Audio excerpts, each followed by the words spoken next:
வீடு வீடாக சென்று வாக்கு சேகரியுங்கள், கேளுங்கள், கடுமையாக உழைக்க வேண்டும் என்று கேட்டுக்கொண்டு, தமிழ் தேசிய பேரியக்கம் நாங்கள் இருக்கும் இடங்களில் எங்கள் கருத்துக்களை பல வடிவங்களிலே நாம் தமிழருக்கு வாக்களியுங்கள் என்று கேட்டுக்கொண்டு வருகிறோம். 91க்கு பிறகு வாக்களிக்காத நாங்கள் முதலாக நாம் தமிழருக்கு வாக்களிக்க போகிறோம். அந்த வகையில் நீங்கள் உங்கள் பணியை சிறப்பாக செய்யுங்கள் என்று கூறி வாய்ப்புக்கு நன்றி தெரிவித்து விடைகிறேன். நன்றி, வணக்கம்.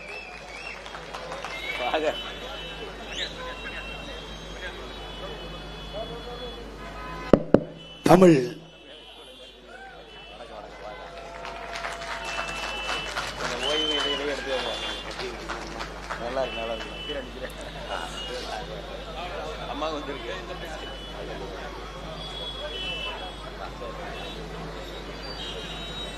தமிழ் தேசிய இனத்தின் ஒற்றை நம்பிக்கை அண்ணன் செந்தமிழன் சீமான் அவர்கள் உங்களோடு.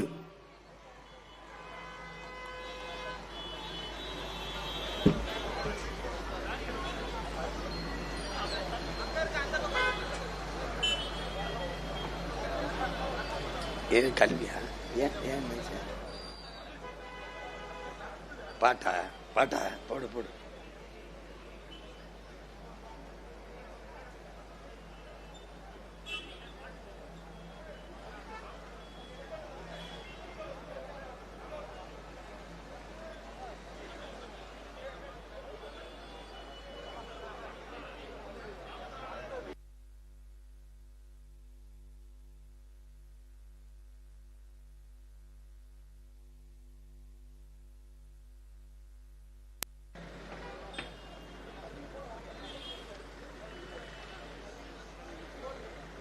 வா.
ஓட்டு போடுங்க, ஓட்டு போடுங்க விவசாயி சின்னத்துல நம்ம நாடு மாறிட மாற்றம் காணுங்க. ஓட்டு போட வாருங்க. ஓட்டு போடுங்க, ஓட்டு போடுங்க விவசாயி சின்னத்துல நம்ம நாடு மாறிட மாற்றம் காணுங்க. ஓட்டு போட வாருங்க.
ஓட்டு போடுங்க, ஓட்டு போடுங்க விவசாயி சின்னத்துல நம்ம நாடு மாறிட மாற்றம் காணுங்க. ஓட்டு போட வாருங்க. ஓட்டு போடுங்க, ஓட்டு போடுங்க விவசாயி சின்னத்துல நம்ம நாடு மாறிட மாற்றம் காணுங்க. ஓட்டு போட வாருங்க. காலங்காலமா ஓட்டு போட்டீங்க, எதுவும் மாறதில்லை. உங்க ஓட்ட வாங்கி அவன் நாட்டை சொரண்டுறான், கொஞ்சமாச்சும் யோசிங்க. 50 ஆண்டா மாறி மாறிதான் ஆட்சிக்கு வந்தாங்க. நம்ம நாடு மாறல, உரிமை மீளல, விழிச்சு கொஞ்சம் பாருங்க. ஓட்டு போடுங்க, ஓட்டு போடுங்க விவசாயி சின்னத்தில நம்ம நாடு மாறிட மாற்றம் காணுங்க. ஓட்டு போட வாருங்க. ஓட்டு போடுங்க, ஓட்டு போடுங்க விவசாயி சின்னத்துல நம்ம நாடு மாறிட மாற்றம் காணுங்க. ஓட்டு போட வாருங்க.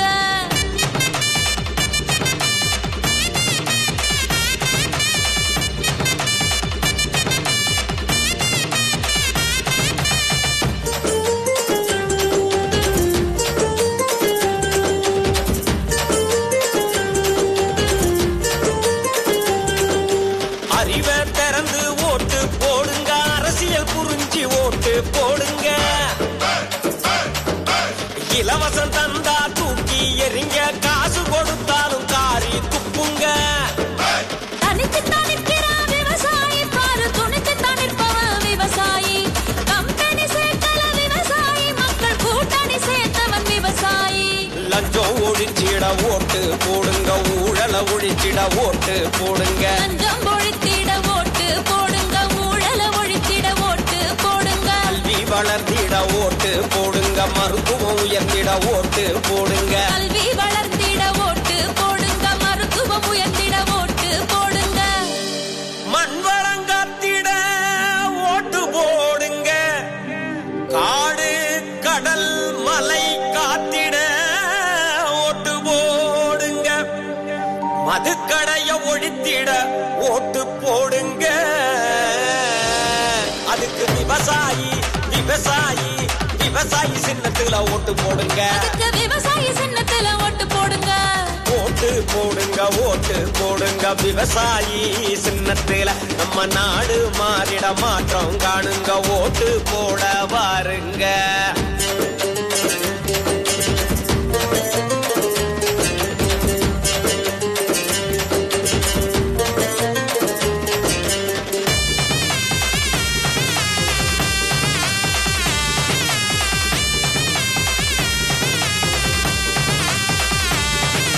தமிழ் மொழி காத்திட ஓட்டு போடுங்க, உரிமை மீட்டிட ஓட்டு போடுங்க. சாதி அரசியல தூக்கி போடுங்க, நாம் தமிழருக்கு ஓட்டு போடுங்க. கொலையிலும் கொள்ளையிலும் சரிபாதி இங்கு அரசியல் செய்பவன் கண்காணி.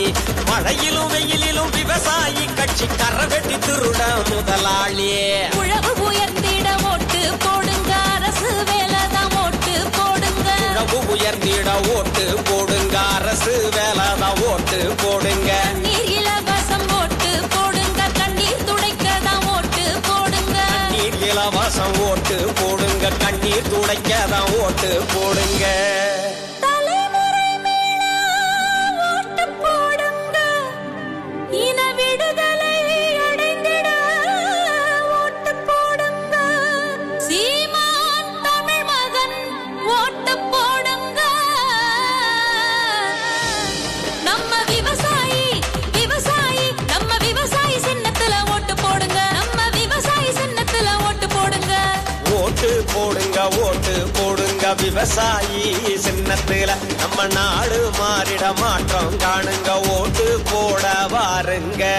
ஓட்டு போடுங்க, ஓட்டு போடுங்க விவசாயி சின்னத்தில நம்ம நாடு மாறிட மாற்றம் காணுங்க. ஓட்டு போட வாருங்க.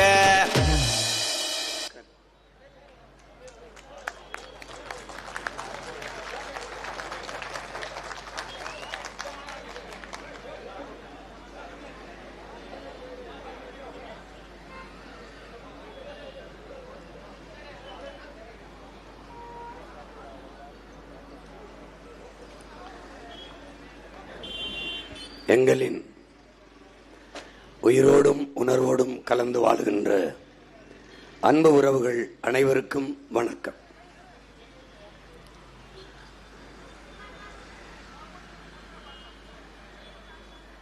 இந்த தேர்தலில் நாம் தமிழர் கட்சியை ஆதரித்து அதன் வெற்றிக்கு உழைப்பது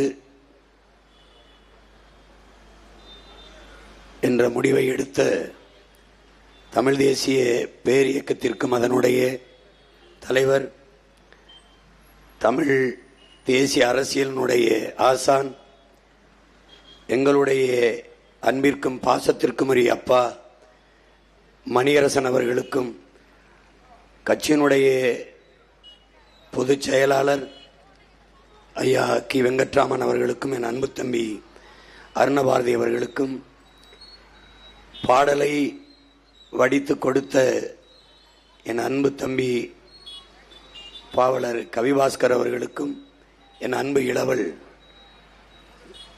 புதுவை சித்தன் அவர்களுக்கும் என்னுடைய அன்பும் வணக்கமும். இங்கே நான் வருவதற்கு முன்பு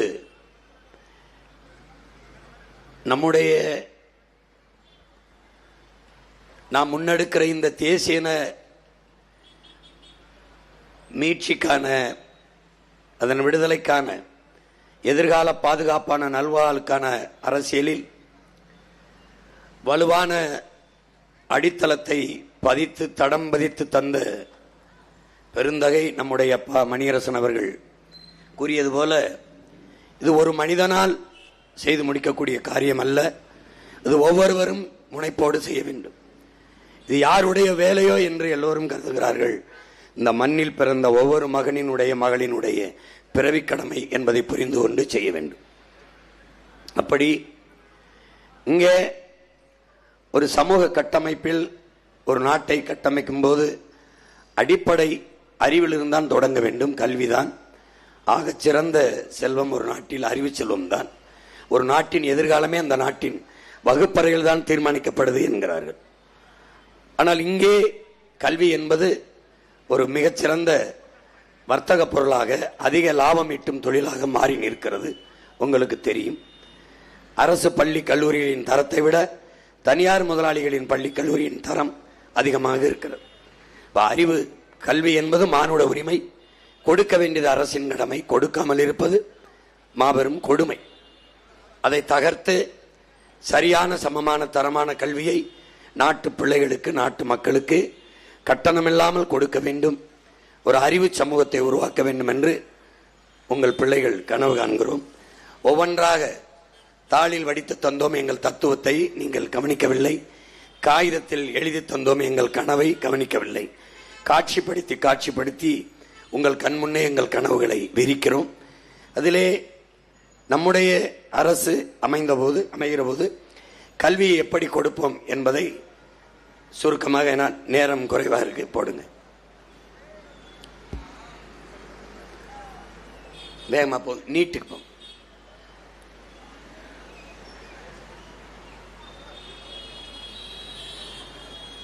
முழுக்க போங்க. நான் சொல்றேன், மிகச்சிறந்த கல்வி நம்ம கொடுக்கிறோம். இந்த கல்வியின் தரத்தில் முதல் இடத்துல பின்லாந்து இருக்கு, இரண்டாவது இடத்துல தென்கொரியா இருக்கு, மூணாவது இடத்துல சிங்கப்பூர் இருக்கு. மற்ற அப்புறம் பிறகு ஜப்பான், கனடா, ஜெர்மன் இதெல்லாம் இருக்கு. ஆனா இதுல நம்ம நாடு எந்த இடத்துலயும் இல்லை. முதல் இடத்துல முதல்ல தென்கொரியா தான் இருந்தது. அப்புறம் பின்லாந்து அதை முந்தி போயிடுச்சு. ஆனால் அன்றிலிருந்து அந்த தரவரிசையில் ஒரு சின்ன நாடு சிங்கப்பூர் அதே இடத்தை தக்க வைத்துக்கிடுச்சு. அவனுடைய கட்டட அமைப்பு, கற்பித்தல் முறை எல்லாமே மிகத்தரமா இருக்கு. அப்ப அந்த தரத்தை, இந்த 3 நாடுகளையும் முந்திக் கொண்டு நம்முடைய கல்வித்தரத்தை உயர்த்த வேண்டும் என்று உங்கள் பிள்ளைகள் நினைக்கிறோம், துடிக்கிறோம், அதுல பெருங்கனவோடு இருக்கோம். அப்படி யாராவது இந்த நாட்டில், இந்திய பெருநிலத்தில் யாராவது செஞ்சிருக்காங்கன்னா மதிப்பிற்குரிய கெஜ்ரிவால் அவர்கள் 5 ஆண்டுகளில் டெல்லியில கல்வியின் தரத்தை இந்த உலக தரத்துக்கு தூக்கி எடுத்துட்டு போயிட்டாப்ல.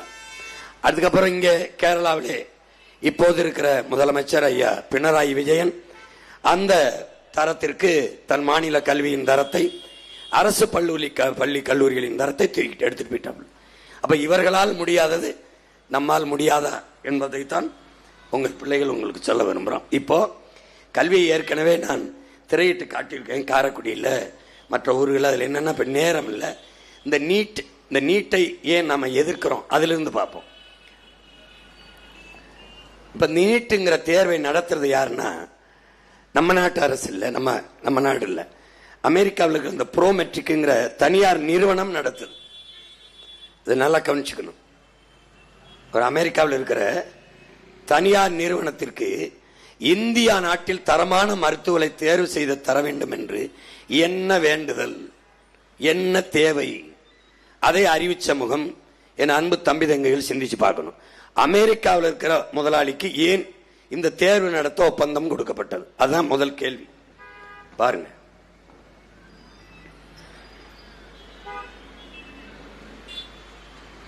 உன் நாட்டின் எதிர்காலத்திற்கான மருத்துவ மாணவர்களையே உன்னால் தேர்வு செய்ய முடியாது, அமெரிக்காவின் ஒரு தனியார் முதலாளி ஒரு நிறுவனம் தான் தேர்வு செய்து கொடுக்கும் என்றால் உன் நாட்டுக்கான சரியான தலைவனை உன்னுடைய தேர்தல் அமைப்பு மூலம் எப்படி தேர்வு செய்வாய்? ஒரு மருத்துவ மாணவனே தேர்வு செய்ய முடியாது, நீ தலைவனை எப்படி தேர்வு செய்வாய்? எப்படி தேர்வு செய்வாய்? இதுல 12ஆம் வகுப்புல 100 விழுக்காடு மதிப்பெண் தகுதி குறைவை பாருங்க. 100க்கு 100 வாங்கியவர்கள் கூட இந்த நீட்டு தேர்வில் இப்ப 1500க்கு 12ஆம் வகுப்புல 1499 வாங்கினா கூட இப்ப 1200 மதிப்பெண் இப்ப 199 1199 வாங்கி தேர்ச்சி பெற்றா கூட இந்த நீட்டு தேர்வு அது மருத்துவம் படிக்க தகுதி இல்லைன்னு இந்த நாடு சொல்லுது. அப்ப நீட்டு தேர்வு எழுதி இப்ப பாருங்க 12ஆம் வகுப்பு தேர்வுல எல்லையில பார்டர்ல தேர்ச்சி பெற்றவன் 800 வாங்கினவன் இல்ல 950 வாங்கினவன் அவன் தேர்ச்சி பெற்றான். ஆனால் அவன் நீட்ல எழுதி தேர்ச்சி பெற்றுட்டா மருத்துவம் படிக்க தகுதி பெற்றான். இப்ப 1200க்கு 1199 வாங்கினாலும் நீ நீட்ல தோத்துட்டீன்னா மருத்துவம் படிக்க தகுதி இல்லை. அப்படின்னா இந்த 12ஆம் வகுப்புல தேர்வு எதுக்கு? நேரடியா நீட்டு சிலபஸ் கொடுத்து அந்த பாடத்திட்டத்தை வச்சு படிக்க வச்சிட வேண்டியதானே? எதுக்கு அது? யோசிச்சு பாருங்க. நீட்ல தேர்ச்சி பெற்றா போதும். இப்போ ஒரு கேள்வியை நம்ம எழுப்புறோம். இந்த நீட்டு தேர்வாளர்கள், நீட்டு வேணுங்கிற பெருமக்கள், நீட்டு தான் மருத்துவ தரத்தை உயர்த்ததுங்கிற பெருமக்கள்கிட்ட நம்ம கேள்வி எழுப்புறோம்.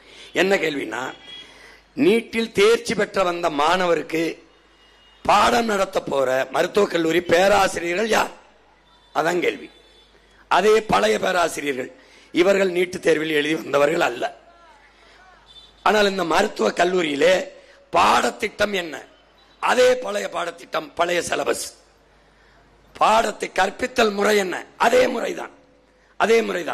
அதே பாடம், அதே பேராசிரியர் பெருமக்கள், அதே கற்பித்தல் முறை. ஆனால் மாணவன் நீட்டில் எழுதி வந்திருக்கான், அவ்வளவுதான். இதுல எப்படி மருத்துவத்தின் தரம் உயரும் பாருங்க. அதே பாடம், அதே பேராசிரியர், எப்படி பாடம் மாறும்? எப்படி தரம் உயரும்? அதே ஊசி, அதே மருந்து, எப்படி மருத்துவத்தின் தரம் உயரும்? அதே ஊசி தான், அதே மருந்து தான், அதே மாத்திரை தான். இப்ப வட இந்தியாவில் தேர்வு மையங்களில், நீட்டு தேர்வு மையங்களில் மாணவர்கள் பார்த்து தேர்வு எழுதுறதுக்கு அனுமதிக்கப்படுகிறார்கள். வலையொலியில இருக்கு, நீங்க தட்டி பார்க்கலாம். அந்த கண்காணிப்பு மேலாளர், சூப்பர்வைசர் வெளியில நின்னுக்கிறார், பார்த்து எழுதுறாங்க. 200 பேர் அந்த தேர்வு அறையில் ஒரு அரங்கத்தில் தேர்வு எழுதுறாங்கன்னா 750 பேர் தேர்ச்சி பெற்றதா வருது. நான் பொய் சொல்றேன்னு நினைக்காத, உண்மையிலே வருது, வந்துச்சு உண்மையிலே வந்துச்சு இந்த நாட்டில். இப்ப 700 பேர் தேர்வு எழுதும் போது 750 பேர் நீட்ல தேர்ச்சி பெற்றான்னு எப்படி வந்துச்சு? இதுல என்ன கொடுமைனா, தேர்வு எழுதி வெற்றி பெற்ற மாணவர்கள்ட்ட ஊடகவியலாளர்கள் கேள்வி கேட்கிறாங்க. அந்த கேள்வித்தாளை வச்சு, கொஸ்டின் பேப்பரை வச்சு, எந்த கேள்விக்குமே பதில் சொல்ல முடியாதவன் நீட்டு தேர்வில் தேர்ச்சி பெற்றிருக்கான். நான் எதையும் கற்பனையில சொல்லல, நடந்ததுதான் சொல்றேன். பாருங்க, ஒரு மாணவன் கூட ஒழுங்கா பதில் சொல்லல. ஆனால் வட மாநிலத்தில் அந்த நிலைமை, தென் மாநிலங்களில் குறிப்பாக என்னுடைய தமிழ்நாட்டில், என் நாட்டில் பிள்ளைகள் தேர்வு எழுத போகும்போது பாருங்க என்ன பாடுபடுத்துறான்னு பாருங்க. பிள்ளைகள் தேர்வு எழுதும் போது எப்படிப்பட்ட மனநிலையில் இருக்கணுங்கிறது உங்களுக்கு தெரியுதா? ஆனால் இவன் என்ன செய்யறான்னா, இந்த மூக்குத்தியில பிட்ட கொண்டு போக முடியும்னு சொல்றான். மூக்குத்தி எவ்வளவு பெருசு இருக்குன்னு பாருங்க. தோடு எவ்வளவு பெருசு இருக்கும் பாருங்க, தொங்கட்டா எவ்வளவு பெருசு இருக்கும் பாருங்க, தலைமுடிக்குள்ள கொண்டு போயிட முடியும்னு சொல்றான். உள்ளாடை கலட்டுங்கிறான், துப்பட்டாவை எடுன்றான், சுடிதார் போட்டிருந்தா கையை வெட்டான். நீங்க நல்ல அறிவார்ந்த மக்கள், கற்றறிந்த பெருமக்கள், படித்துக் கொண்டிருக்க என் தம்பிதங்கள் யோசிக்கணும். இந்த மூக்குத்திக்குள்ள விட்ட கொண்டு போயிட முடியும்னு சொல்றான், அதை நம்புங்கிறான். இந்த வாக்கு எந்திரத்தில் ஒன்றுமே செய்ய முடியாது நம்புங்கிறான். எப்படி இதுல ஒன்னும் செய்ய முடியாது நம்புங்கிறான், இதுல விட்ட கொண்டு போயிட முடியுங்கிறான், இதுல ஒன்றும் செய்ய முடியாது நேர்மையா வாக்குப்பதிவு நடக்குங்கிறான். எப்படிப்பட்ட நாட்டில் நாம் வாழ்ந்து கொண்டிருக்கிறோம்ங்கிறத பாரு. இந்த மூக்குத்தி, இந்த தோடு, இதுல எல்லாம் விட்ட கொஞ்சம் தலைமுடி, இந்த துப்பட்டா, இந்த சுடிதாரை வெட்டுறது, உள்ளாடைய கலட்டி, இந்த மனநிலையில் தேர்வறைக்குள் என் பிள்ளைகளை அனுப்புனா எப்படி தேர்வு எழுதும்னா நீ யோசிச்சு பார்த்துக்க. எப்படி இது ஏன் மற்ற மாநிலங்கள் நடக்கிறது இல்ல? ஏன் நடக்கிறது இல்ல? ஏன் அங்க இரு ஆட்சியாளன் கொண்டு வருவான், கலெக்டர் வரும், ஏன் போலீஸ் தான், நம்ம அப்பாவுடைய போலீஸ் தான். அதெல்லாம் ஏன் கலட்டுது? ஏன் பாரு, நம்ம பிள்ளை என்ன பாடுபடுது பாரு, தேர்வு எழுத போற பிள்ளை. இதுல எப்படி நீ தரம் உயர்த்திடுவ? நான் ஒரு கேள்வியை உன் உடன் பிறந்தவன் உன் மகன் உனக்கு முன்னாடி வைக்கிறேன். இப்போ ஒரு தேநீர் போடுற, ஒரு காஃபி போடுறான்னு வச்சுக்கோ, ஒரு காஃபி தூள் அதே தூள், சர்க்கரை அதே சர்க்கரை, பால் அதே பால், தண்ணி அதே பால் அதே தண்ணி, இதை நாளையும் கலக்கிற சம விகிதத்தில். சர்க்கரை, காஃபி தூள், தண்ணீர், பால், இதெல்லாம் சேர்ந்துதான் காஃபி. இதுல வராத தரம், இதுல வராத சுவை எதுல வருதுங்கிறான் பாரு, எதுல வருதுன்னு சொல்றான் பாரு அவன். இந்த வடிகட்டி இருக்குல்ல, இந்த காப்பி தூள், சர்க்கரை இதெல்லாம் போட்டு காஃபியை போட்டு ஒரு ஃபில்டரை வச்சு வடிகட்டில, அந்த வடிகட்டியால் தான் இந்த காஃபி சுவையா இருக்குங்கிறான், தரமா இருக்குங்கிறான். இதை நீ நம்பினா இந்த நீட்டு தேர்வால நல்ல மருத்துவர் உருவாவான்னு நீ நம்பணும். விளங்குதா நான் சொல்றது? புரியுதுன்னு நினைக்கிறேன். பாத்துக்க, இதனாலதான் தரம் உயருதுங்கிறான். இதுதான் நீட்டு தேர்வு. எது? இந்த ஃபில்டர் தான் நீட்டு தேர்வு. இந்த சர்க்கரை, இந்த காஃபி தூள், இந்த பால், இந்த தண்ணீரை சம அளவில் சரியான அளவில் கலப்பதில் இல்லை சுவை. இந்த வடிகட்டியில் தான் சுவை வருது, தரம் வருது என்று இந்த நாடு உன்னை நம்ப சொல்லுகிறது. நீ நம்புகிறாய்.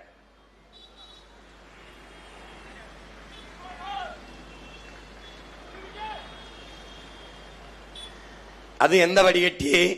அமெரிக்க வடிகட்டி. நம்ம ஒரு வடிகட்டி இல்ல, நம்ம ஒரு ஃபில்டர் இல்ல, அமெரிக்க ஃபில்டர்.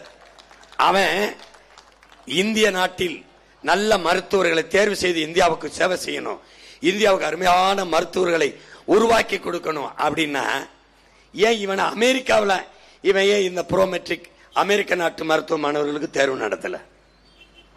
எப்படி? இப்ப நீ யார் உன்னை ஆட்சி செய்யறான்னு தெரியுதா? யாருக்கு கீழே வாழ்றான்னு தெரியுதா? பாரு, நீ கடன் வாங்கி கையெழுத்து போட்டதுனால வந்த வினை அமெரிக்க ப்ரோமெட்ரிக்ங்கிற ஒரு தனியார் முதலாளி நிறுவனம். இதுல எந்த கோயில்ல வேண்டுதல் வச்சு வந்தது?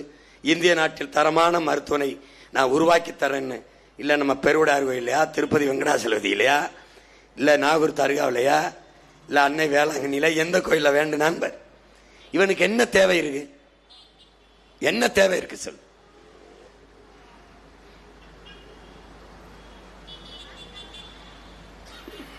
இதனால ஒடுக்கப்பட்ட, பிற்படுத்தப்பட்ட, தாழ்த்தப்பட்ட, பன்னெடுங்காலமாக கல்வி மறுக்கப்பட்ட சமூகத்தில் இருந்து படிக்க வேண்டும் என்று வர்ற பிள்ளைகளுக்கு கல்வி பெரிய சுமையாக இருக்கு, எட்டாத கனவாக இருக்கு. இதுல மருத்துவம் படிக்க வேண்டும் என்று நினைக்கிற பிள்ளைகளுக்கு அந்த கனவை இந்த தேர்வின் மூலமாக கொலை செய்கிறார்கள். இதை நல்லா கவனிச்சுக்கணும்.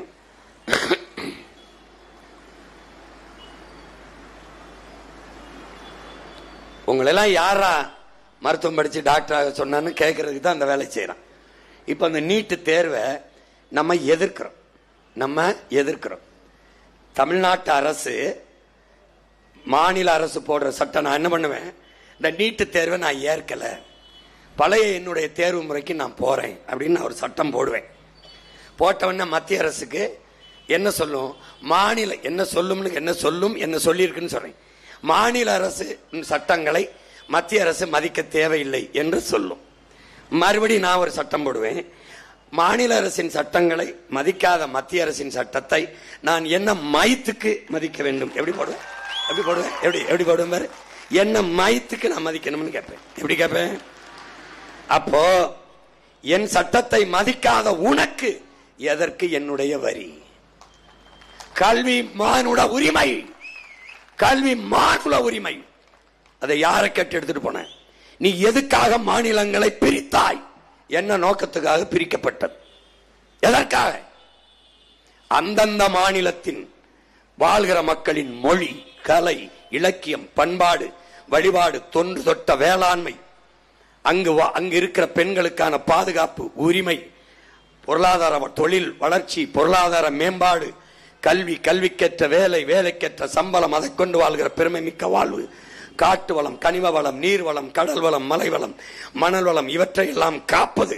இதுக்கெல்லாம் ஒரு அரசியல். அது அந்தந்த மாநில அரசியல். அதுக்காக தான் மாநிலத்தை பிரித்து அதிகாரத்தையும் நிர்வாகத்தையும் பரவலாக்கி கொடுத்தது. இப்ப இந்த நாடு தமிழ்நாடு, இங்கு வாழ்கிற மக்களுக்கு நாங்கள் முன்னெடுக்கிற அரசியல் தமிழ் தேச அரசியல். அதான் உங்களுக்கு புரியுதுன்னு நினைக்கிறேன். நாங்க தமிழ் தேசம் பேசும்போது கசக்குதுன்னா, நாங்க சின்ன பிள்ளைய பிறகுறதுக்கு முன்னாடி NT ராமாராவ் தெலுங்கு தேசம் என்று ஆரம்பிக்கும் போது வாயில எதை வச்சு கட்சிட்டு இருந்த, என்ன பண்ணிட்டு இருந்த? தெலுங்கு தேசம் பேசின கட்சியோடு எல்லா கட்சியும் கூட்டணி வச்சு ஏன் வச்ச? நான் பேசுறது பாசிசம்னா அது என்ன பாயாசமா? அதோட ஏன் கூட்டணி வச்ச? ஏன்? எதுக்காக மாநிலம் பிரிச்ச? கல்வி மாநில உரிமை. கல்வியில் சிறந்து விளங்குகிற ஜெர்மன், கல்வியில் சிறந்து விளங்குகிற கனடா, கல்வியில் சிறந்து விளங்குகிற பின்லாந்து எல்லாம் அந்தந்த மாகாணத்திற்கு கல்வியை உரிமையாக கொடுத்திருக்க. அவன் பாடத்திட்டத்தை வகுத்துக்கலாம், அவன் கற்பித்தல் முறையை அவனே முடிவு பண்ணிக்கலாம், அவனே தேர்ச்சி மதிப்பெண்கள் எல்லாம் அவனே முடிவு பண்ணிக்கலாம்.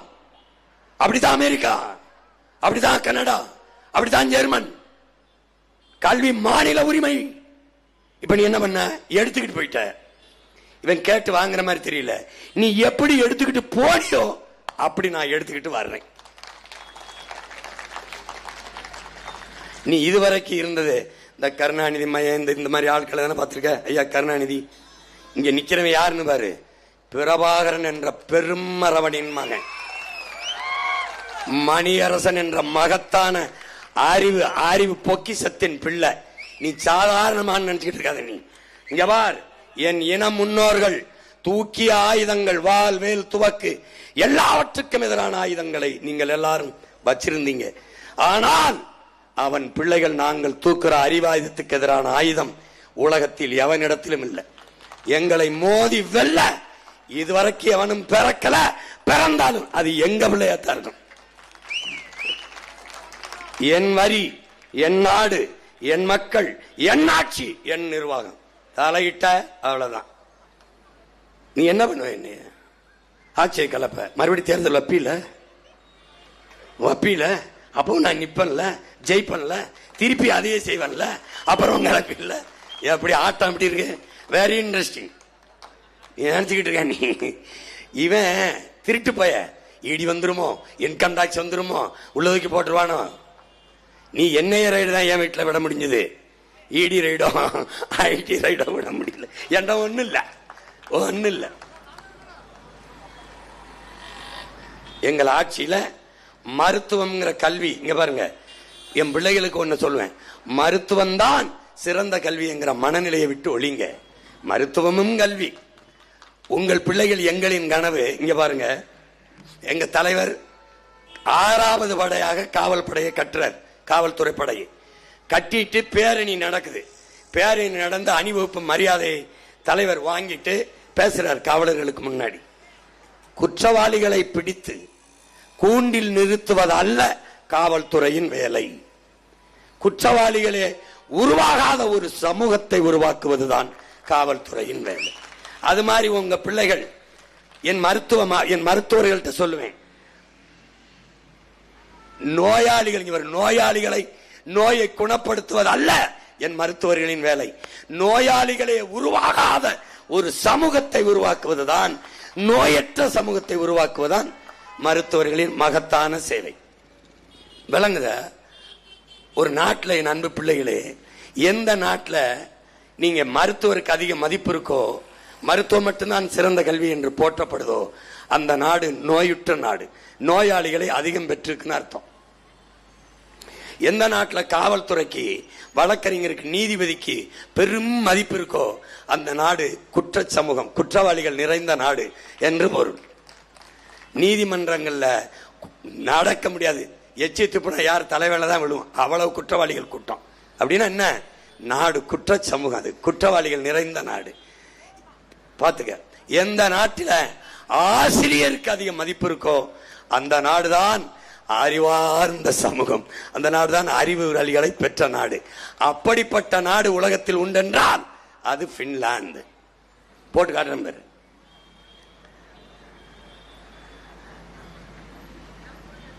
உனக்கு நோயுற்ற நாடு, அதிக மருத்துவர் தேவைப்படுச்சா? எங்களுக்கு மருத்துவரே தேவைப்படாத ஆரோக்கியமான சமூகத்தை படைக்க வேண்டும் என்பதுதான் எங்கள் கனவு. எப்படி படைப்பா சீமான்? தூய குடிநீர், நஞ்சில்லாத குடிநீர், சுவாசிக்க நல்ல காற்று. இப்ப நீ எதை சுவாசிக்கிற? காற்றை இல்லை, கந்தக தூசியை சுவாசிக்கிற. அப்ப அந்த கந்தக தூசியை சுவாசித்துக் கொண்டு அந்த நிலையை மாத்திடுறேன். ஒரு மனிதனுக்கு 422 மரம் வேணும் நல்ல காற்று கிடைக்கிறதுக்கு. அப்ப அந்த காற்றை கிடைக்க செய்கிறேன். என்ன செய்யறேன்? 10 ஆண்டு பசுமை திட்டம், பல கோடி பணத்திட்டத்தை கொண்டு வந்துடும். பல கோடி பணத்திட்டத்தை கொண்டு வந்து 10 ஆண்டுகளில் பச்சை போர்வையால் என் தாய் நிலத்தை போர்த்தி மூடிடுறோம். அப்போ தூய காற்று, சுவாசிக்க நல்ல காற்று, குடிக்க தூய நீர், நஞ்சில்லாத உணவு, அதுவே நம் கனவு என்கிறார் அப்பா நம்மாழ்வார் அவர்கள். நஞ்சில்லாத உணவை ஒரு நச்சில்லாது இயற்கை முறையிலே விளைய வைத்து நாங்களே வேளாண் பண்ணைகளை உருவாக்கி அரசு பணியாக இந்த வேளாண்மையை மாற்றி விடுவதால் நாங்களே எங்கள் பிள்ளைகளுக்கு நஞ்சில்லாத உணவை கொடுத்து நோயற்ற சமூகமாக உருவாக்கி விடுவோம். அப்போ மருத்துவரின் தேவையை குறைப்போம்.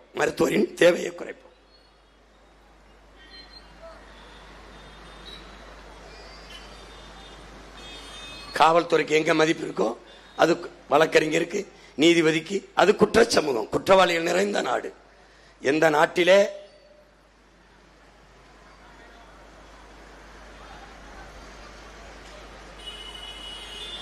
இங்க எப்படி சமூகம் இருக்குன்னா, கன்னிமாரா நூலகத்தில் படிக்க இடம் இல்லை, நம்ம பிள்ளைகள் அறிவு பசி கொண்டு அலைகிறார்கள், அதனால 100 ஏக்கரில் நூலகம் கட்டுவோம் என்றால் அது அந்த சமூகம் அறிவு சமூகம், அறிவை தேடி ஓடுது. அண்ணல் அம்பேத்கர் சொல்றார், அறிவை தேடி ஓடுங்கள், நாளைய வரலாறு உங்கள் நிழலை தேடி ஓடி வரும் என்று. அது அறிவு சமூகம். ஆனால் சென்னை மத்திய சிறையிலே இடம் இல்லை. அதனால் இங்க பாருங்க, மத்திய சிறையில இடம் இல்லை, அதனால 600 ஏக்கர்ல புழல்ல சிறைச்சாலை கட்டுவோம் என்றால் அந்த நாடு எதை நோக்கி நகருதுன்னு பாருங்க. குற்றவாளிகளின் எண்ணிக்கை அதிகரித்துக் கொண்டு போகுது, சிறை கூடாரத்தில் இடம் வசதி இல்லை, அதனால 600 ஏக்கர்ல சிறைச்சாலை கட்டியிருக்கோ நாடு. எப்படி வளர்ச்சி போகுது பாரு, எதை நோக்கி நகருது பாரு.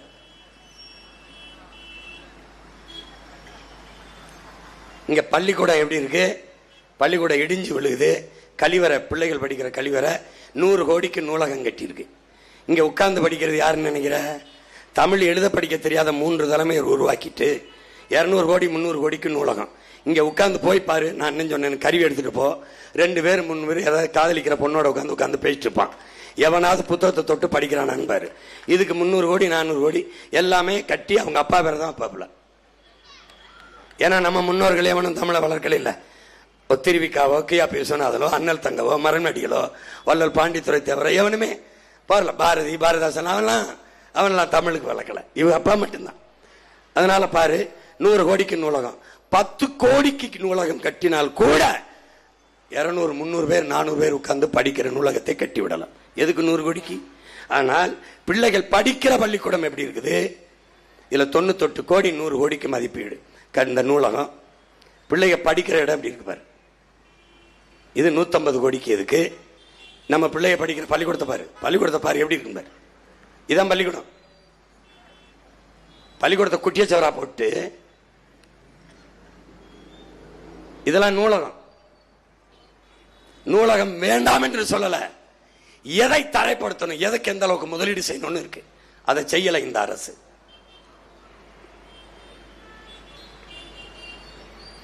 எந்த நாட்டில் விவசாயிக்கு மதிப்பு இருக்கோ, விவசாயி போற்றப்படுகிறானோ, உழுதுண்டு வாழ்வார் வாழ்வார் மற்றெல்லாம் தொழுதுண்டு பின் செல்பவர் சுழந்து மேற்பின்னது உலகம் அதனால் உழந்து முளவே தலை என்கிறான்.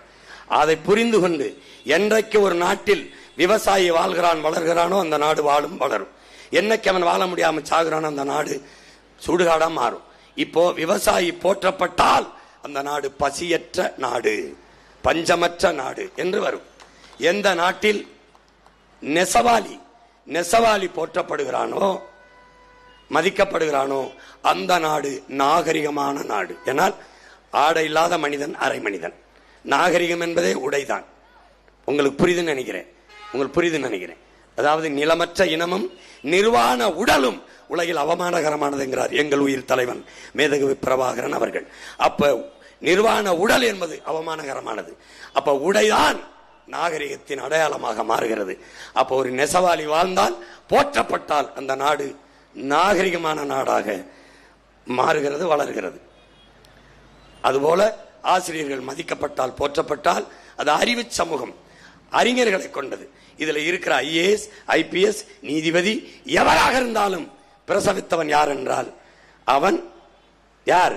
இது எல்லாரையும் பிரசவித்தவன் இந்த நாட்டுக்கு ஆசிரியர்கள் தான். நம்மை பெற்ற தாய் 10 மாதம் தான் உயிர் கருவறையில் நம்மை சுமக்கிறார். ஆனால் ஆசிரியர் பெருமக்கள் தான் 20-22 ஆண்டுகள் அறிவு கருவறையில் நம்மை வைத்து சுமக்கிறார்கள். நம்மை பெற்றவர்கள் உலகத்தை காட்டுகிறார்கள். இது மரம், இது செடி, இது மலை, இது ஆறு, இது அருவி, இது அப்பா, இது பெரியப்பா, இது சித்தப்பா, இப்படி நம் பெற்றோர்கள் உலகத்தை காட்டுகிறார்கள். ஆனால் உலகத்திற்கு நம்மை காட்டுபவர்கள் நம் ஆசிரியர் பெருமக்கள். இவன் சாக்ரட்டிஸ், இவன் புத்தன், இவன் பூலே, இவன் அரிஸ்டாட்டில், இவன் பிளாட்டோ, இவன் அலெக்சாண்டர் என்று, இவன் அம்பேத்கர் என்று உலகத்திற்கு காட்டியவர்கள் ஆசிரியர் பெருமக்கள். புரியுதுன்னு நினைக்கிறேன். அப்ப ஆசிரியரை போட்டுனா தான் IASும் IPSும் நீதிபதியும் அவன் கற்பிக்காம இவனும் இல்லை. அதனால கல்வியில் இருந்து தொடங்கிறோம் சமூக மாற்றத்தை. புரியுது. இப்ப இங்க வட இந்திய மாணவன், நமக்கு இந்திய நாட்டில் அதிக மருத்துவ கல்லூரி இருக்கிறது நம்மகிட்ட தான். மருத்துவ கட்டமைப்பு நம்மகிட்ட தான். யாரு காசுல கட்டப்பட்டது? நம்ம ஆத்தாளப்பையும் காசுல. யாருக்காக? நமக்காக. ஆனால் இன்றைக்கு அத்தனை மருத்துவக் கல்லூரியும் படிக்கிறது 400 பேர் ஒரு மருத்துவத்தில் கல்லூரியில் இடமென்னால் 12-20 பேர் தமிழ் மாணவர்கள் படித்து விட்டால் வியப்பு. அவ்வளவு வட இந்திய மாணவர்கள் அதை நிரப்புகிறார்கள். காசு நம்மது, கல்வி அவனுக்கு. இங்கே எவனும் மருத்துவம் பார்க்க மாட்டான், படிச்சு அங்க போயிடுவான். விளங்குத? பார்த்துக்க. அப்ப என்ன பண்றேன்னா, இந்திய மருத்துவ குழுமம் என்னை அங்கீகரிக்க வேண்டாம், இந்தியன் மெடிக்கல் கவுன்சில் என்னை ரெக்கக்னைஸ் பண்ண வேண்டாம்னு சட்டம் போடுறேன். அவன் கத்துவான் ஆய்வு. புரியுத? கத்திக்கிட்டு இருப்பான். நம்ம என்ன பண்றோம்? பழைய தேர்வு முறையில் கொண்டு போய் நம்ம பிள்ளைகளை படிக்க வைக்கிறோம். ஒரு சவால் விடுறோம், சேலஞ்ச். நீட்டு முறையில் படிக்க வச்சு கொண்டா நான் என் பிள்ளைகளை தயார் பண்ணி கொண்டு வரேன். எவன் ஆக சிறந்த மருத்துவனா இருக்கான்னு மோதி பார்த்துருவோம். என் பிள்ளைக்கு வேணுமா? இந்த சிங்கப்பூர்ல நல்லா இருக்குடா, பிலிப்பைன்ஸ்ல நல்லா இருக்கு எஜுகேஷன், சீனா போடா, இல்ல பிரிட்டன் போடா, 100 1000 மாணவர்களை நானே தேர்வு பண்ணி என் பிள்ளைகளை ரஷ்ய மருத்துவம், சீன மருத்துவம், இங்கிலாந்து பிரிட்டன் மருத்துவம், சிங்கப்பூர் மருத்துவம், ஜெர்மன் மருத்துவம், எல்லாம் பிரான்ஸ் எல்லாத்தையும் படிக்கப்பேன். அந்த நாட்டில் போய் இங்கிலீஷ்ல படிக்காம எப்படின்னு கேட்டீங்கன்னு செருப்பால் அடிப்பான். பிரான்ஸ்ல போய் பிரெஞ்சில் தான் படிக்கணும், ஜெர்மன்ல அவன் மொழியில் தான் படிக்கணும், ரஷ்யால அவன் மொழியில் தான் படிக்கணும், சீனால அவன் மொழியில் தான் மருத்துவம் படிக்கிறான். நீ என்ன பண்ணுவ? இங்கிலீஷ்ல இல்லாம எப்படி மருத்துவம்? அடடே பாய்த்தேகாரா, எங்கேயாவது போய் ஐரோப்பிய நாடுகள மற்ற நாடுகளில் இந்த மாதிரி ஏன் இங்கிலீஷ்ல படிக்கலன்னு கேட்டாத, தூக்கி உள்ள வச்சு வெளுத்து விட்டுருவான். உலக மருத்துவ தரத்தோடு நம்ம தரத்தை உயர்த்தி தூக்கி நிறுத்திடுறோம். அப்புறம் இந்தியாவில் எந்த மாநிலத்தில் இருந்தும் நீட்டு மாணவன்ட்ட போக மாட்டான், தமிழ்நாட்டு மாணவ மருத்துவன்ட்ட வந்துருவான். விளங்குதா?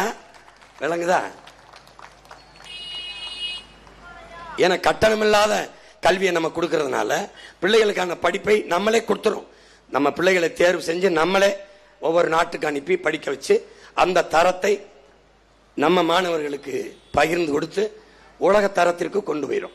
உலக தரம் என்பதே இனி தமிழ்நாட்டு தரம் தான் என்று நான் இந்த நாட்டில் இருந்து சிங்கப்பூரை, மலேசியாவை, ஜெர்மனியை, பின்லாந்தை, பிலிப்பைன்ஸை பேசுறது போல அந்த நாட்டிலிருந்து உலக தரம் என்பது தமிழ்நாட்டு தரம் தான் என்று பேச வைப்பதுதான் நம்மளுடைய கனவு. இதுல வட இந்தியாவில் தேர்வு எழுதும் போது பாரு, இங்க தமிழ்நாட்டுக்கு அவன் வந்து தேர்வு எழுத வர்றான். அந்த தேர்வாணையத்தில் ப்ளூடூத்தை காதில் மாட்டிக்கிட்டு எழுதுறான். நீ பார்த்துருப்பா, பல பேர் பிடிபட்டான். இதுல எப்படி உன்னுடைய தரம், மருத்துவ தரம் உயர்ந்துரும் நினைக்கிற? எப்படி உயரும்? எப்படி உயரும்? அப்ப இவர்கள் நோக்கம் தரமான மருத்துவர்களை உருவாக்குவதல்ல, போலி மருத்துவர்களை உருவாக்குவது. உழைக்கும் அடித்தட்டு மக்கள், ஏழை எளிய மக்கள், பிற்படுத்தப்பட்ட ஒடுக்கப்பட்ட மக்கள், கல்வி மறுக்கப்பட்ட சமூகத்திலிருந்து எவனும் மருத்துவர் ஆகிவிடக்கூடாது. உங்களெல்லாம் யாரா மருத்துவம் படிக்க சொன்னது? உன்னையெல்லாம் யார் டாக்டர் ஆக சொன்னது? அதான் அவன் கேட்கிற கேள்வி. இப்ப நாம என்ன, உன்னையெல்லாம் யாரா இந்த நீட்டு தேர்வு கொண்டு வர சொன்னது? இப்ப நான் வந்துட்டேன், நீட் அந்த பக்கமா நீட், எங்கிட்டாவது நீட்டு, இங்கிட்டு நீட்டாத சண்டை போடணும். நாங்க நீட்டை வைக்கிறதுக்கு ஒரு நீக்கிறதுக்கு ஒரு ரகசியம் வச்சிருக்கோம். இதுவரைக்கும் சொல்லல. நீட்டை கொண்டு வந்து நீட்டுக்கென்று தனியார் பயிற்சி முகாம்களை ஆரம்பிச்சு அந்த தனியார் முதலாளிகள் லாபம் ஈட்டுவதற்கு வழிவகுக்கிறதே ஒழிய ஒண்ணுமே இல்லை. அப்ப அதை ஒழிக்கணும்னு நினைக்கிறேன். ஏன் நீட்டை எதுக்குறான்னு எல்லாரும் கேட்டுக்கிட்டு இருப்பீங்கல்ல, அதுதான் இதுல இருக்கிற கேள்வி. அதை நீங்க விளங்கிக்கணும், அதை போட்டு காட்டுறேன். அப்போ கல்வி மானுட உரிமை எடுத்துக்கிட்டு போனது அன்னைக்கு காங்கிரஸ் ஆட்சி, அம்மையார் இந்திரா காந்தி எடுத்துக்கிட்டு போகும்போது கொடுத்துட்டு கூட இருந்தது, பயந்துகிட்டு பதவி உயர்மோன்னு பல்லிழிச்சிருந்தது அன்றைய திமுக அரசு, ஐயா கருணாநிதி அவர்கள்.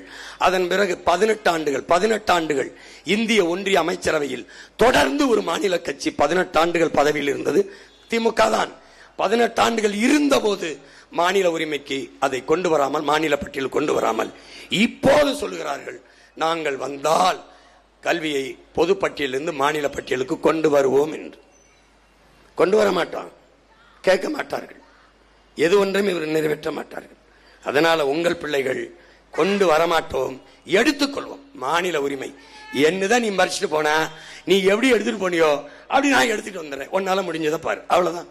தட்சாலி வரான, அவ்வளவுதான். இவ்வளவுதான் இந்த நீட்டு தேர்வு, அது தொடர்பான கல்வி. கல்விங்கிறது தனி, அது இன்னொரு மேடையில் எப்படி கல்வியின் தரத்தை நான் மாற்றி கொடுக்கிறேன், இந்த தனியார் முதலாளிகளை தாண்டி எப்படி தரம் உயர்த்தி நம் பிள்ளைகளுக்கு அறிவை கொடுக்கிறேங்கிறத, கட்டணம் இல்லாமல் கொடுக்கிறேங்கிறத போட்டு திருப்பி மறுபடியும் போட்டு காட்டுறேன். அப்ப அந்த கல்வி முறை வேணும், அந்த ஆட்சி வேணும்னா நீ ஒண்ணுதான் செய்யணும், ஒரு ஓட்டை அண்ணனுக்கு போடணும், அது விவசாயிக்கு போடணும். புரியுதுன்னு நினைக்கிறேன். மேல இங்கே என் அன்பு பிள்ளைகள் புரிஞ்சுக்கணும், இந்த தேர்தல் ஒரு மகத்தான வாய்ப்பை உங்களுக்கு கொடுத்திருக்கு, மாற்றத்திற்கான ஒரு மகத்தான வாய்ப்பை. ஒவ்வொரு முறையும் தேர்தல் வருது, எந்த மாறுதலும் வரல. ஆனால் இந்த முறை உறுதியாக ஒரு மாறுதல் வர வேணும், அது மாறுதல் வரணும். அப்படி மாற்றம் தலைகீழ் மாற்றமா இருக்கணும். புரட்சி என்பது ஒரு தலைகீழ் மாற்றம், எல்லாவற்றிலும் இருந்து மாற்றம். எல்லாவற்றும் ஊழல் லஞ்சமா, உண்மை நேர்மை, பசி பஞ்சமா, அது இல்லை. வாக்குக்கு காசா இல்ல, பணத்துக்கு வாக்கு, இனத்துக்கு தூக்கு, நோட்டுக்கு ஓட்டு, நாட்டுக்கு வேட்டு ஒழிக்கணும். பணம் கொடுத்து வாக்கா, அது கேடுகட்ட பணநாயகம், மாண்புமிக்க ஜனநாயகம் கொல்லப்படுது, அதை வீழ்த்தணும். இப்ப ஒவ்வொன்றும் அப்ப இங்க சாராயமா மூடணும், சாராயத்தை மூடணும், டாஸ்மார்க்க மூடணும். சாராய வருமானம் எவ்வளவு? 50,000 கோடி. பால் வருவாய் எவ்வளவு? 3 லட்சம் கோடி. சாராயம் உயிரை எடுக்கும், பால் உயிரை கொடுக்கும். எந்த பக்கம் போகணும்? பால் பக்கம். இப்ப நாங்க பால் பொருளாதாரத்துக்கு போறோம், சாராய பொருளாதாரத்தை மூடுறோம். நீ எந்த பக்கம் போற? இதுவரைக்கும் உன் நிலத்துல இத்தனை போராட்டங்கள், ஆசிரியர், மருத்துவர், செவிலியர், உழவர், மாணவர், மீனவர், போக்குவரத்து தொழிலாளர் எல்லா விதிக்கு வந்து போராடிட்டான். எல்லா பிரச்சனைகளையும் தந்தவர்கள் அந்த பக்கம், பிரச்சனையை தீர்க்க வேண்டும் என்று வந்தவர்கள் இந்த பக்கம், நீ இந்த பக்கம். இதான் இந்த தேர்தல். இலவசம், எல்லாரும் இலவசம் தரமாட்டேன். இலவசம் பெற வேண்டிய வறுமை ஏழ்மையில் இல்லாது உன் வாழ்க்கை தரத்தை உயர்த்துவேன். இதுல நீ எந்த பக்கம் நிக்க போற? இதான் தேர்தல். இப்போ உன்னுடைய மதிப்புமிக்க உரிமை இந்த ஜனநாயகத்தில் உனக்கு இருக்கிற கடைசி ஆயுதம். அண்ணல் அம்பேத்கர் என்ன நம்ம கற்பிக்கிறார்? மதிப்புமிக்க உரிமைகளை சிலர் ஒட்டி துண்டுகளுக்கு விற்பது அவமானகரமானது என்கிறார். நம்முடைய தாத்தா தெய்வ திருமகன் முத்துராமலிங்க தேவர், வாக்குக்கு காசு கொடுக்கிறவன் பாவி, அந்த காசை வாங்கி கொண்டு வாக்கு செலுத்துவன் தேசத்துரோகி என்கிறார். நாம் எத்தனை காலத்துக்கு தேசத்துரோக குற்றத்தை செய்ய போறோம்? அந்த பாவிகளையும் மன்னிக்கிறோம், நாமும் அந்த தேசத்துரோக குற்றத்தை செய்கிறோம். பேரறிஞர் அண்ணா என்கிற பெருந்தகை தங்கத்தை யாராவது தவிட்டிற்கு விற்பானாங்கிறப்ப, தவிட்டுக்கு வாங்குற ஆளுக யாரு? அவர் பேரை சொல்லி கட்சி நடத்த ஆளுகள் தான். சாராய வருமானத்துக்கு என்ன தெரியுமா சொன்னாரு? சாராயம் வித்துத்தான் அதன் மூலமா வருகிற வருவாய் வைத்துத்தான் அரசு நடக்க வேண்டும் என்றால் அது சாராயத்தில் இருந்து வருகிற காசு குஷ்டரோகி கையில் இருக்கிற வெண்ணெய்க்கு சமம், அது எனக்கு வேண்டாம் என்றார். அந்த வெண்ணெயை மாறி மாறி 60 ஆண்டுகளாக நக்கிக்கிட்டு இருக்கிறது இந்த 2 கட்சிகள் தான் என்பதை அறிவார்ந்த தமிழ் சமூக மக்கள். தாலிக்கு தங்கம் தந்தார்கள், குடிக்க வச்சு 6 லட்சம் 10 லட்சம் அக்கா தங்கச்சி தாலியை அறுத்தார்கள். இதில் எது சாதனை? தாலிக்கு தங்கம் தந்ததா, குடிக்க வச்ச அந்த தாலியை அறுத்ததா? 10 லட்சம் பெண்களை விதவையாக்கியதா, அந்த பெண்களுக்கு 1000 கொடுத்ததா? எது சாதனை? எது சாதனை? ஒரு கற்றறிந்த அறிவு சமூகம் எப்படி இதை ஏற்குது? எப்படி ஏற்குது? எப்படி ஏற்குது? கண்ணு முன்னாடி வெண்ணின் சொல்ல ஏன் வீழ்ந்தது தெரியாது. ஃப்ரீ ஸ்கீம், இலவசம் வேலை, உழைப்பு, வருவாய் வாழ்க்கை, இதான் கட்டமைப்பு. வேலை இல்ல, உழைப்பும் இல்ல, வருவாயும் இல்ல, வாழ்க்கையும் இல்ல, எல்லாம் இலவசம். இலவசத்தில் இழக்கிற பணத்தை எங்கிருந்து எடுப்பான்? நம்மிடமிருந்து எடுப்பான். 10 லட்சம் கோடி கடன் இருந்தும் ஆசிரியருக்கு சம்பளம் கொடுக்க முடியல, டாக்டருக்கு கொடுக்க முடியல, செவிலியருக்கு கொடுக்க முடியல, போக்குவரத்து தொழிலாளிக்கு பழைய ஊதியம் கொடுக்க முடியல, பகுதி நேர ஆசிரியருக்கு பணி நிரந்தரம் தர முடியல. ஏன்? காசு இல்ல. காசு இல்ல. எங்க காசு? எல்லாம் இலவசத்தை இறைச்சாச்சு, ஏமாத்தி வாக்கை பறிச்சு ஆளணும். 10 லட்சம் கோடி, 1 லட்சம் கோடி வட்டி. இந்த ஃப்ரீ ஸ்கீம், இந்த இலவச திட்டத்தை அறிவிக்க அடுத்த 5 லட்சம் கோடி கடன் வாங்கணும். அப்ப 2 லட்சம் கோடி வட்டி. நாட்டின் பட்ஜெட் எவ்வளவு? 3 லட்சம் கோடி. 3 லட்சம் கோடி 2 லட்சம் கோடி வட்டியை கட்டினா 1 லட்சம் கோடி வச்சுக்கிட்டு எந்த துறையை நிர்வாகம் பண்ணுவ? கல்வித்துறையை, மருத்துவத்தை, போலீஸை எப்படி சம்பளம் கொடுப்ப? மக்களுக்கு வேற என்ன நலத்திட்டம் தீட்டுவ? என்ன பண்ணுவ? நாடு திவாலாயிரும், பொருளாதார வீழ்ச்சி அடையும். இலங்கையில, பங்களாதேஷ்ல, நேபாள வந்தது இங்க வரும். வரும், நீ எழுதி வச்சுக்க வரும். அது வரக்கூடாது என்றால் விழித்துக்கொள், எச்சரிச்சுக்கொள். உன் மதிப்புமிக்க வாக்கை விவசாயத்துக்கு செலுத்து. இந்த தீ ஆசை, தீ ஆட்சியை தீ வச்சு கொளுத்து. வேற வழி கிடையாது. இங்கே வேளச்சேரியில போட்டியிடுகிற என் அன்பு மருமகள், என் உயிருக்கினிய என் மூத்தவர் தடா சந்திரசேகர், இந்த சட்டத்தரணி, எங்களுக்கு எல்லாமாக இருந்த என் மூத்தவர்களுடைய அன்பு மருமகள், என் மருமகள் கீர்த்தனா, பொறியாளர் கீர்த்தனா அவர்களுக்கு விவசாய சின்னத்தில் வாக்கு செலுத்தி நீங்கள் வெற்றி பெறுங்கள். ஏன் நீங்கள் வெற்றி பெற வேண்டும்? உதயசூரியனுக்கு வாக்கு செலுத்தினீர்கள், அவர்கள் வென்றார்கள், நீங்க தோற்றீர்கள். ரெட்டலைக்கு வாக்கு செலுத்தினீர்கள், அவர்கள் வென்றார்கள், நீங்கள் தோற்றுத்தான் போனீர்கள். கைக்கு செலுத்தினீர்கள், தாமரைக்கு செலுத்தினீர்கள், நீங்கள் எப்போது வென்றீர்கள்? அவர்கள் தான் வென்றார்கள். இம்முறையாவது விவசாய சின்னத்திற்கு வாக்கு செலுத்தி என் அன்பு சொந்தங்களை நீங்கள் வெற்றியடையுங்கள், உங்களுக்கான அதிகாரத்தை நிறுவுங்கள். என் அன்பு மருமகள் கீர்த்தனா அவர்களுக்கு வேளச்சேரியிலும், என் ஆறுயிர் இளவல் பொறியாளர் திரைப்பட இயக்குனர் சோழன் மு. களஞ்சியம் அவர்களுக்கு ஆயிரமலுக்கு சட்டமன்ற தொகுதியிலும், என் அன்பு இளவல் என் ஆறுயிர் தம்பி பொறியாளர் அருண் அவர்களுக்கு மயிலாப்பூர் சட்டமன்ற தொகுதியிலும் வாக்கை செலுத்தி நீங்கள் வெற்றி பெறுங்கள், வெற்றி பெற செய்யுங்கள். எங்கள் வெற்றி உங்கள் வெற்றி, நம் மக்களின் வெற்றி. நீங்கள் செலுத்தும் ஒவ்வொரு வாக்கும் நம் மொழி காக்கும், இனம் காக்கும், மண் காக்கும், மானங்காக்கும், மக்களின் நலன் காக்கும், வருங்கால பிள்ளைகளின் வாழ்க்கையை பாதுகாக்கும். நாங்கள் கேட்பது உங்கள் வாக்கை அல்ல, வருங்கால தலைமுறை பிள்ளைகளின் வாழ்க்கையை என்பதை நினைவில் வைத்துக் கொண்டு வாக்கை செலுத்துங்கள். புரட்சி என்பது ஒரு தலைகள் மாற்றம். மாற்றம் என்பது சொல்லல்ல, செயல். மாறுவோம், மாற்றுவோம். இது மாற்றத்திற்கான எளிய மக்களின் புரட்சி. புரட்சி எப்போதும் வெல்லும். நம் வெற்றி அதை சொல்லும். இலக்கு ஒன்றுதான், இனத்தின் விடுதலை. இனம் ஒன்றாவும், இலக்கை வென்றாவும். தமிழ் தாய் வாழ்க, தலைவர் பிரபாகரன் வாழ்க. என் அன்பு தங்கைகளும் தம்பிகளும் வெல்க, வெல்க. நன்றி, வணக்கம். நாம் தமிழர்.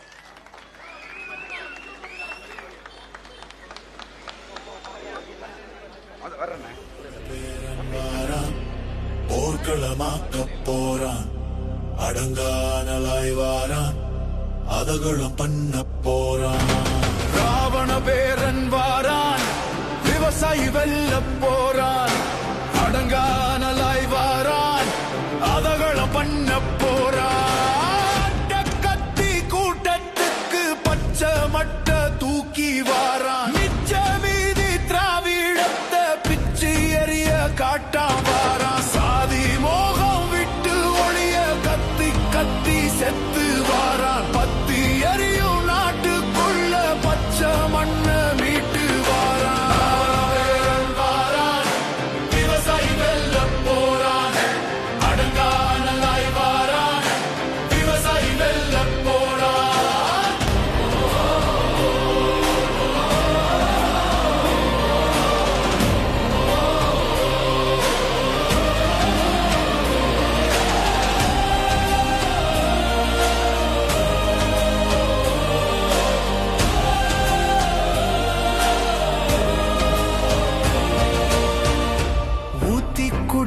எடுத்த ஒன்ன சாத்தி எடுக்க வீரன் வாரான். வேர்த்து வடியும் ஓனா எல்லாம் பார்த்து நடுங்கி வாயமில்ல.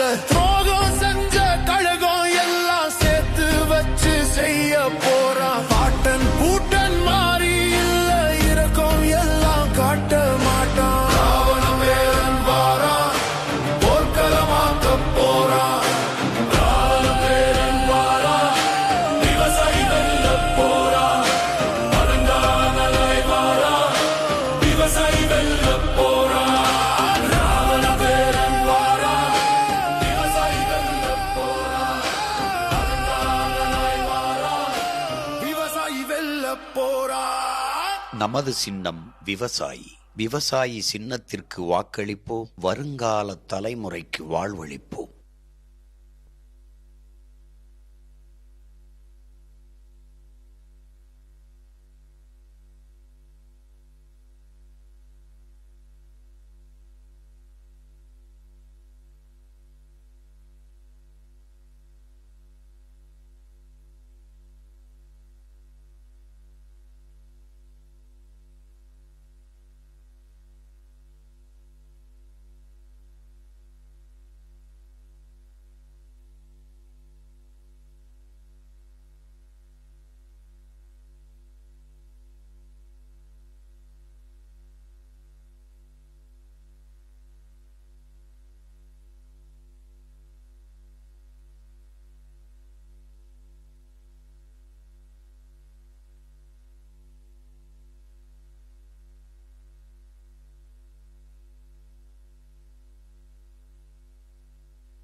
போர்க்களமாக்க போறான். அடங்கானலாய் வாரான், அதகளும் பண்ண போறான். ராவண பேரன் வாரான், விவசாயி வெல்ல போறான். அடங்கானலாய் வாரான், அதகளும் பண்ண போறான். கத்தி கூட்டத்துக்கு பச்சை மட்ட தூக்கி வாரான். மிச்ச மீதி திராவிடத்தை பிச்சு எறிய காட்டான் வாரான். சாதி மோகம் விட்டு ஒளிய கத்தி கத்தி செத்து வாரான். பத்தி எரியும் நாட்டுக்குள்ள பச்சை மண்ண மீட்டு வாரான். வாரான், விவசாயி வெல்ல போறான். அடங்கானலாய் வாரான், விவசாயி வெல்ல போறான்.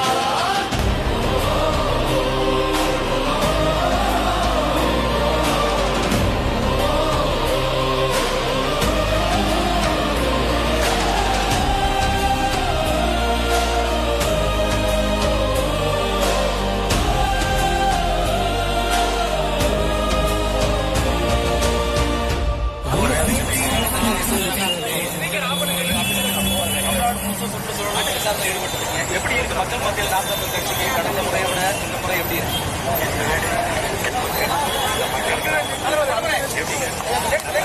சென்னையில் பிரச்சாரங்கள் கொண்டிருக்க விஜய் அவர்கள் தேர்தல் ஆணையத்தை கேட்டு ஆனால் போதிய நேரம் போயிட்டு பிரச்சாரத்தையே கேன்சல் பண்ணாங்க. நாளைக்கு திருநெல்வேலிக்கு பிரச்சாரத்துக்கு போறாங்க. தேர்தல் ஆணையம் காவல்துறை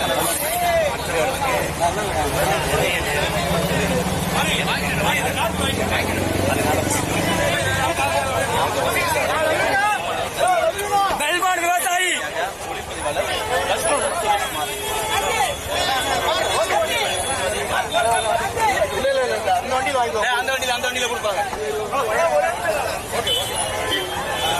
பார்த்து